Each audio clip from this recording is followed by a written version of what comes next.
No fear. No political correctness. No wokeism. You're listening to Underground USA.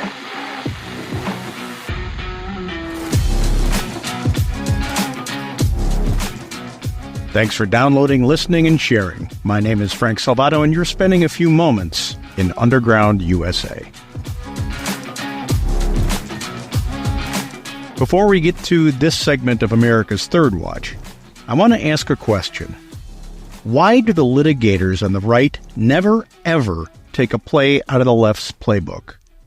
It's confounding that the right side of the political ideological aisle is so delinquent and even taking the most minute steps to throw wrenches into the Marxist Left's machine. Case in point, and this comes courtesy of Sky News Australia host Rita Panahi, who I find brilliant and honest. Included in the latest edition of her segment Lefties Losing It, Panahi features a few moments that focus on the fact that 34% of the registered Democrat voters believe that the assassination attempt on Donald Trump was manufactured and staged by the Trump campaign for the purpose of political opportunism. The segment, linked here at undergroundusa.com, is absolutely worth the listen. In that section, Panahi features a social media post by the racist hate-monger Joy Reid of MSNBC, in which she declares that she believes there are too many things wrong with the facts surrounding the assassination attempt to believe it wasn't manufactured and staged. Give this a listen. Why?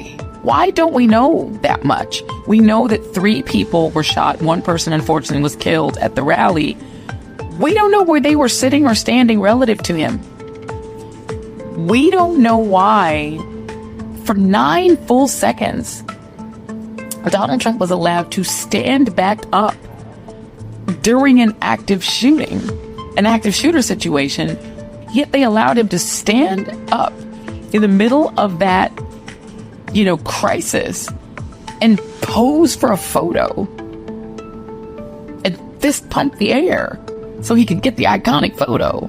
And then they allowed him to stand up again outside of the SUV instead of just shoving him into the SUV. That seems really unusual. What is the actual injury to Donald Trump's ear that's under that bandage? Shouldn't we know that by now? It's weird. And there doesn't seem to be a whole lot of curiosity about it. In the sort of media world, my profession, it's weird, right? Where are the FOIAs? Why isn't the New York Times aggressively pursuing his medical records? Astoundingly hateful. Now, I'm not a fan of Alex Jones. I've nothing against him personally, I just don't consume his product. That said, his entire enterprise, along with his ability to bring his product to market, was obliterated by a court decision that adjudicated he committed defamation against the parents of the Sandy Hook shooting victims for saying this, provided by his deposition. And you've got parents laughing, and they want more of the camera, and not just one, but a bunch of parents doing this. And we see footage of one of the reported fathers of the victims, Robbie Parker, doing classic acting training where he's laughing and joking, and they say, "Hey, we're live," and he goes, "Oh." And maybe that's real. I'm sure it is. Regardless of what you think about Jones, his show, or his take on Sandy Hook, isn't what he said almost milquetoast compared to what Reid said about the assassination attempt on Donald Trump? Seriously, how is what Reid said not worse than what Jones said? And more importantly, since this is a status quo modus operandi for Reid, why hasn't the litigation sector of the political right used the legal precedent established in the ruling against Jones to go after Reid and MSNBC for defamation? Both Reid and Jones, as well as Trump and the Sandy Hook parents, exist in the public square. Why haven't there been any lawsuits against Reid and MSNBC, seeing how there is precedent for a case against them in the Sandy Hook ruling? Is it laziness? Is it a lack of foresight? Is it that litigators on the right are too unwilling to engage in pro bono work that would actually benefit the country instead of their wallets? Honestly, I'm confounded as to what the answer is for the lack of initiative, the lack of want to fight fire with fire that exists on the right. And I'm not saying to censor or cancel Joy Reid. I'm saying she shouldn't continue to be afforded a billion-dollar megaphone corporate outlet for her conspiracy theories and abstract hatred toward over half the nation. It would be exactly like giving David Duke a primetime opinion show. No one should tolerate it, regardless of your political leanings. With the advent of social media, no one is disenfranchised from espousing their opinions in the public square. In fact, social media is more accurate when it comes to gleaning pundits' level of support because that support is organically and directly calculated. So, just like David Duke, who doesn't have an MSNBC show, Joy Reid, Rachel Maddow, and the propagandists at Morning Joe, all employees of Comcast's MSNBC, by the way, would all have an opportunity for their voices to be heard without the billion-dollar megaphone corporate outlet. Then we could really gauge exactly how much support they have. Here's a chance to sideline one of the most heinously racist and divisive voices in American politics, using precedent established through the lawfare of the left to silence someone they perceived as right-wing, and litigators on the right won't even step up to the plate to take a swing in a t-ball game. This lack of foresight and initiative is truly pathetic. But then, the deep pockets on the right seldom support those who actually do the grunt work for the conservative movement. Go figure. One has to wonder if they really want to get back to constitutionalism. When we come back, our segment on America's Third Watch, broadcast nationally from our flagship station WGUL AM 860 and FM 93.7 in Tampa, Florida. You're listening to Underground USA. Some people won't give you the real talk on drugs, but it's time we know the facts. Fentanyl is often laced into illicit drugs and used to make fake versions of prescription pills. You can't see it, taste it, or smell it. Suppliers mix fentanyl into their products because it's potent and cheap, and the dealer might not even know. Keep yourself and others safe by knowing the real deal on fentanyl. Get the facts. Go to realdealonfentanyl.com. Bank of America wants to control how you live your life. They're building a system to track your carbon emissions and monitor your driving, coming after your Second Amendment rights, favoring certain home buyers based on their race. Bank of America is using a social score system straight out of China's playbook. Bank of America is obsessed with trying to control your life. What will they do next? Bank of America. Their lies start with their name. News, insight, passion. AM 930, The Answer.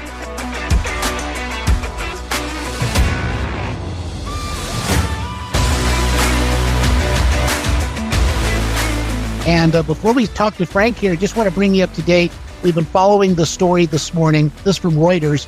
Vandals targeted France's high-speed train network with a series of coordinated actions that brought major disruption to some of the country's busiest rail lines ahead of the Paris Olympics. Now, you hear that word vandal, sure sounds like terrorists to me. We understand, too, AP is referring to them as criminal acts of vandalism.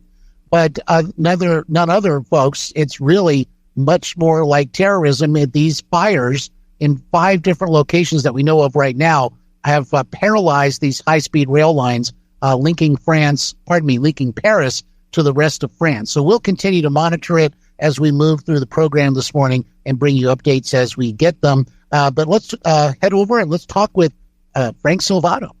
And Frank, this is the kind of thing that unfortunately we were afraid of. There's something like this can happen.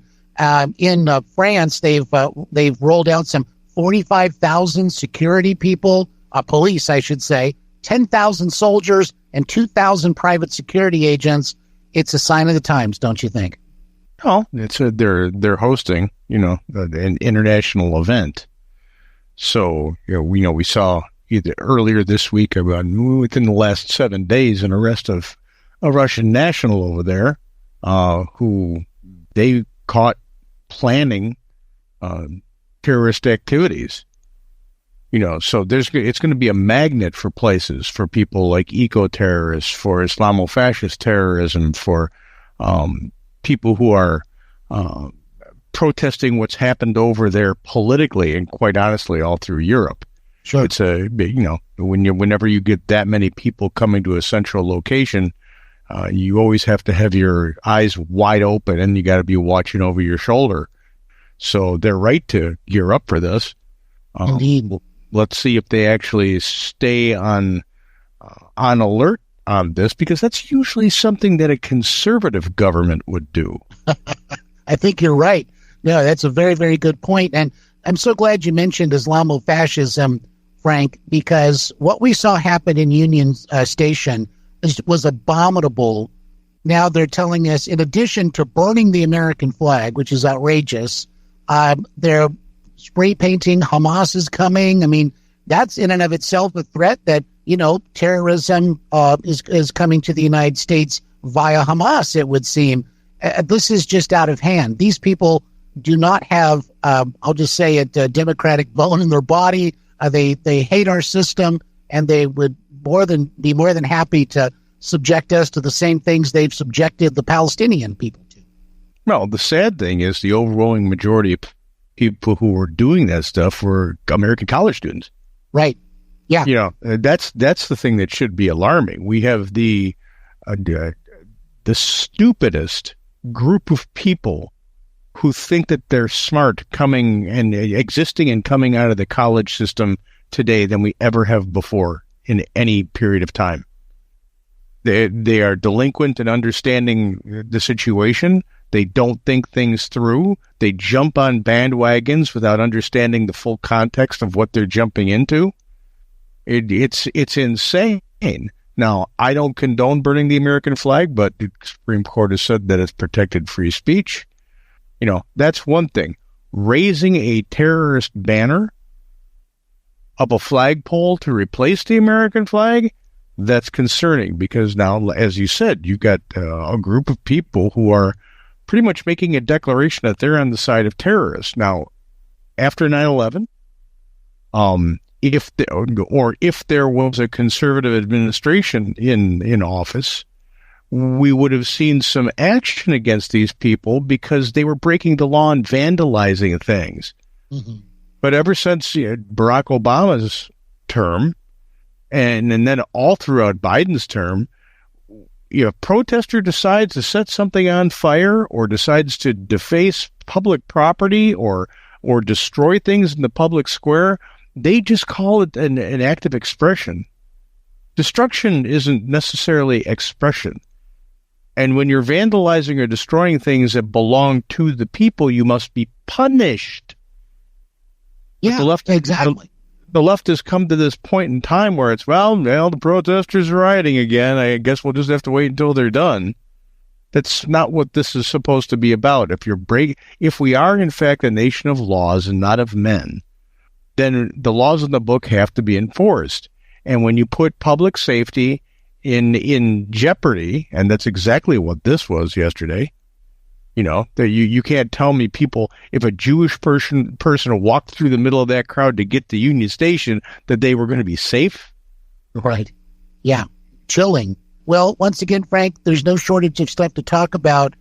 And certainly, I think the overall, we were talking about these protests that were happening on Wednesday as Joe Biden was giving his Oval Office address.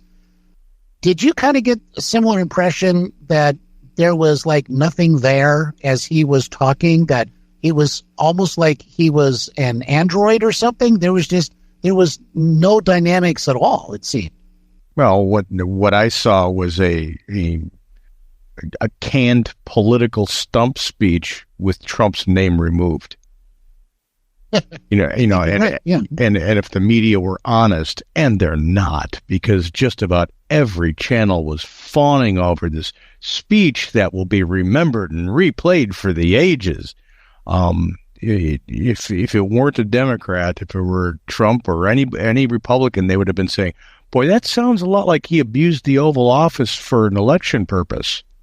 Yeah, it was definitely a campaign. He kept going on about how he was going to save democracy, and the little thing about, George Washington showed us how presidents aren't kings, and I'm thinking, look in the mirror, pal. The whole apparatus is designed to be authoritarian, coming from the far left like that. Well, and we pointed this out a million times. The left telegraphs what they're doing onto their opponents. So if he was inferring that we have to save democracy because we're afraid that our opposition is going to be acting like a monarchy and unilateral and totalitarian, they're really talking about what they are doing or have done or plan to do. And when you look at the way that they selected Kamala Harris to lead their ticket after Biden's passing of the torch, which, by the way, Democrats have absolutely no right under the Constitution to be talking about passing a torch. That's not the way we do it here in the United States. You don't pass a torch. You go through an election process. The people choose, not the political parties. Well, I was so taken aback, Frank, when Charles Schumer, in his little press availability where he clapped his hands together for Kamala Harris, and he said, the process is played out, the grassroots up, it's all done, and now we can just move forward. And I thought, oh my gosh, this is not what process played out here. Well, the smoky back room worked again for the Democrat Party. It's a page right out of Tammany Hall and Chicago politics. They've decided who's going to win. And that's it. Now move on. You're being told what you're going to do. Besides being embarrassing for Chuck Schumer, that whole thing was just embarrassing. Yay, Kamala, yay. That was embarrassing. I even felt embarrassed for him, and I don't like the guy. Well, I was thinking maybe he was trying to answer the philosophical question, what's the sound of one hand clapping? But I guess it's just one senator clapping at this point. Yeah, he can't even do that right. But this is, we laugh, but this is a symptom of a much larger problem. The far left in the Democrat Party, and I'm not saying all Democrats, by the way, and I've gone to great pains to try and make sure that people understand that I have this position. I believe there are real Democrats within the Democrat Party who still believe in the Constitution, the rule of law, and the political process here in the United States.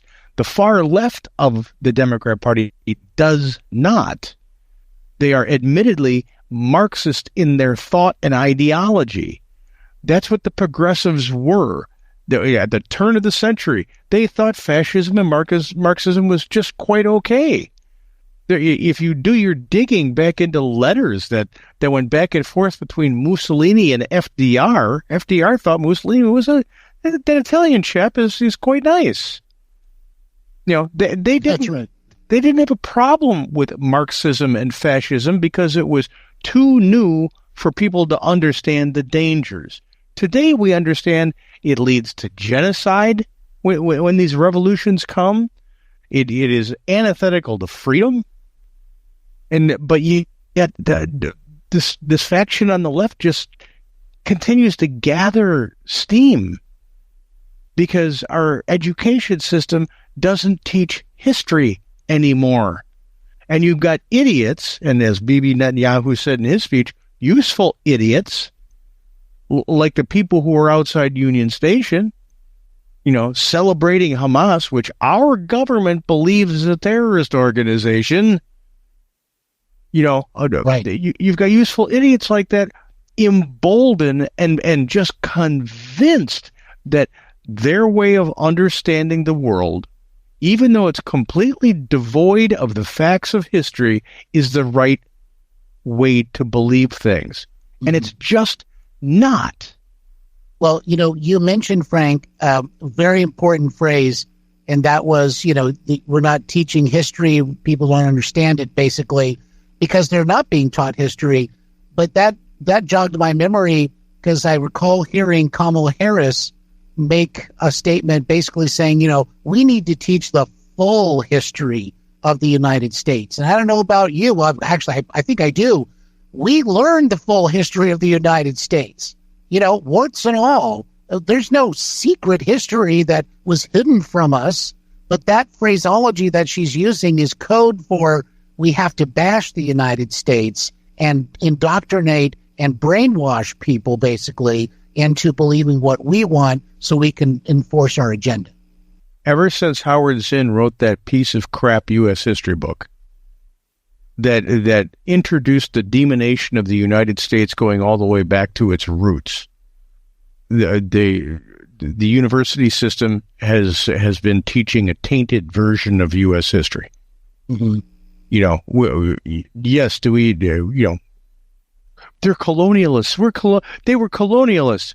Go throughout world history all the way back to the beginning of recorded history and tell me which power on the globe wasn't. Do they think do they think the Roman Empire wasn't colonial? Do they think the Ottoman Empire, they love to champion the downtrodden and oppressed people from the Middle East? Okay, let's talk about the Ottoman Empire. Do they think that wasn't colonial? The map from that day, if you see the way Islam expanded is through the Ottoman Empire, took over the entirety of Europe and North Africa. Bingo.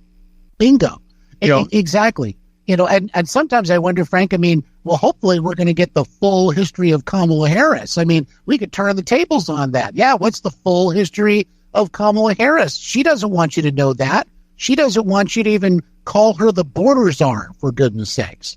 Yeah, which has been codified as a reality in a resolution on the House floor. That's exactly right. Yeah. So you could say it. You could say all you want that she was never the border czar, but it's codified in legalese. Yeah. This is really something. They really think we're that stupid.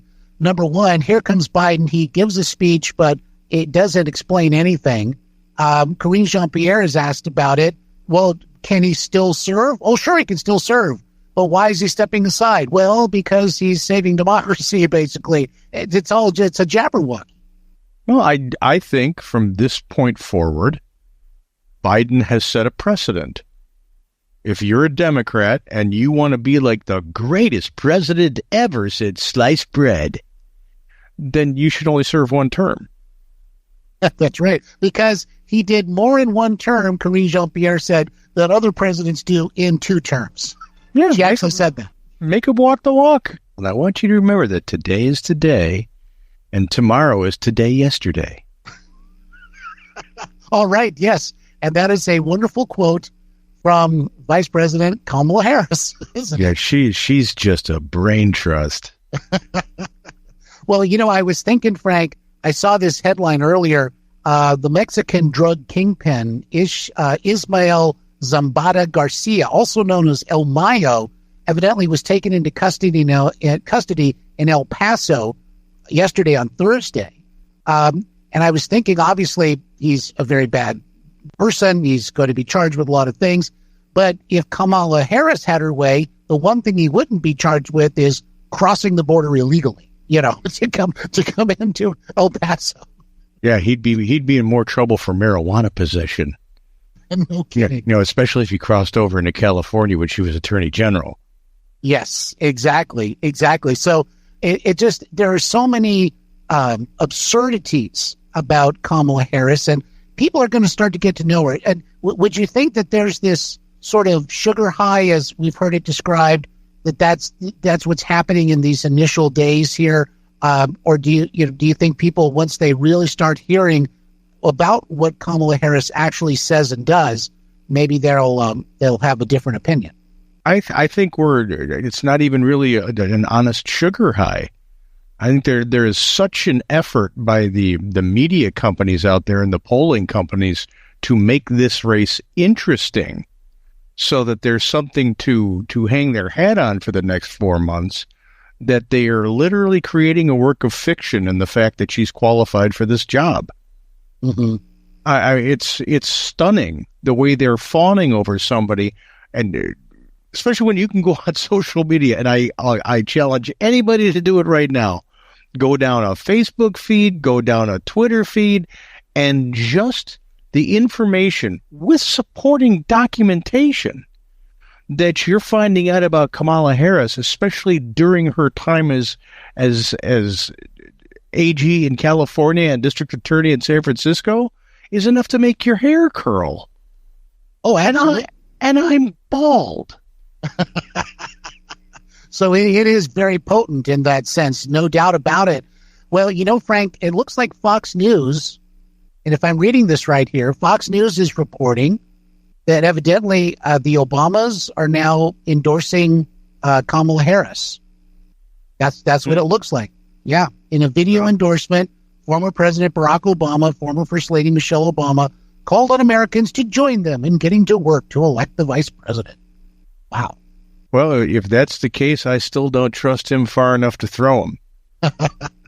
Yeah, I really don't. If Barack Obama has been strong-armed into endorsing Kamala Harris after sending every single out there that she's not qualified and he doesn't want her, then we really do have to figure out who the powers that be are behind the left. Because his ego doesn't allow him to be wrong. The level of arrogance, if your last name is Obama, is through the stratosphere. That's why he didn't endorse her right out of the box like the Clintons did. And we're not talking any small egos there either. No kidding. No kidding. But Obama believes that he single-handedly could have derailed that to force an open convention. So if he has been strong-armed into saying, okay, I'll relent, let's do it, I want to know who's got the power to strong-arm an ego like that. And this needs to become the overriding question in not only this election cycle, but from now until we get an answer. Because if one political party that is responsible for half the votes that come in a presidential election is being shadow governed by people that aren't allowed to know who their identities, we've got a problem. Mm-hmm. That's Soviet Politburo and Chinese Communist Party kind of stuff. Indeed it is. Well, I tell you what, Frank, would you like to little fancy taking a call this morning, that kind of thing? All right. Here we go. Little Paul McCartney coming out there. All right, so let's go over here. We've got line one. We've got Anthony in Tampa. Good morning, Anthony. You're on with Frank Silvato. Good morning to both of you. Frank, in regards to the ignoramus punks that are causing all this havoc on these campuses, and not only on a campus, but what we just saw at the state capitol, most of these kids or punks are Caucasian, U.S.-born, privileged brats who pretty much don't really it would affect them if it happened to affect them and their families. Then maybe they would turn around and maybe the lights would turn on in their empty heads, but maybe not, because when they've been indoctrinated so much, they would probably turn around and blame Israel for the mishap that came upon them and their families.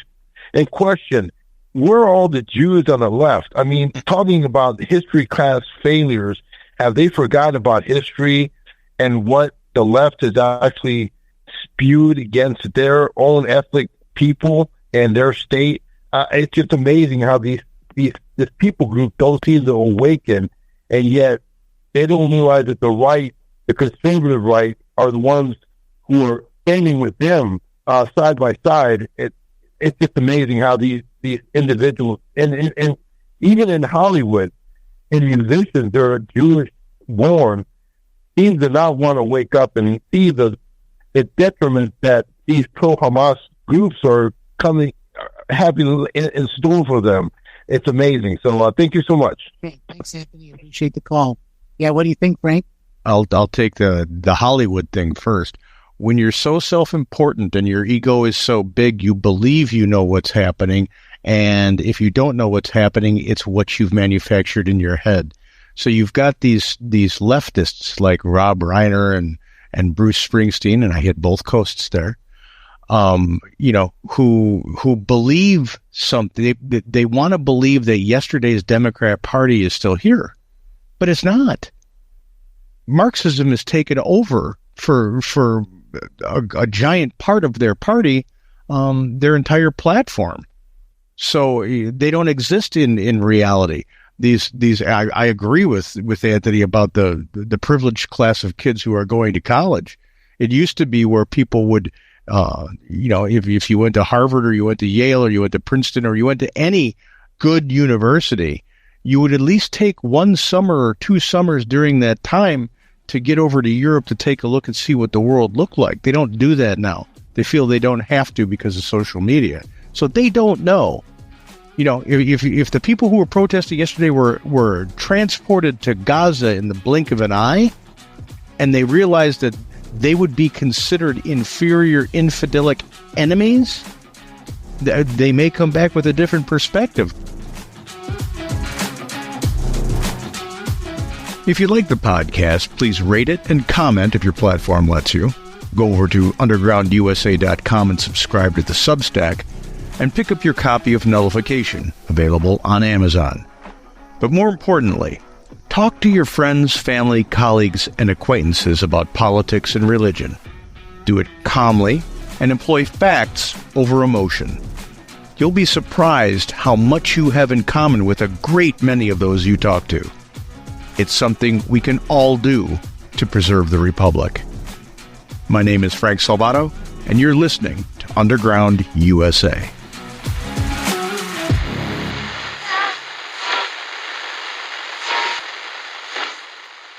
When someone is having a stroke, every minute counts. Just as putting out a fire quickly can stop it from spreading, treating a stroke quickly can reduce damage to the brain.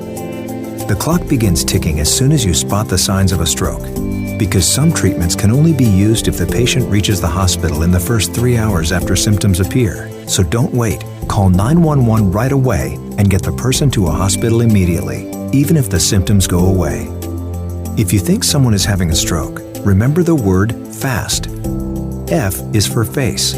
Ask the person to smile and check whether one side of their face is drooping. A is for arms. Have the person raise both arms and see if one arm drifts downwards. S is for speech.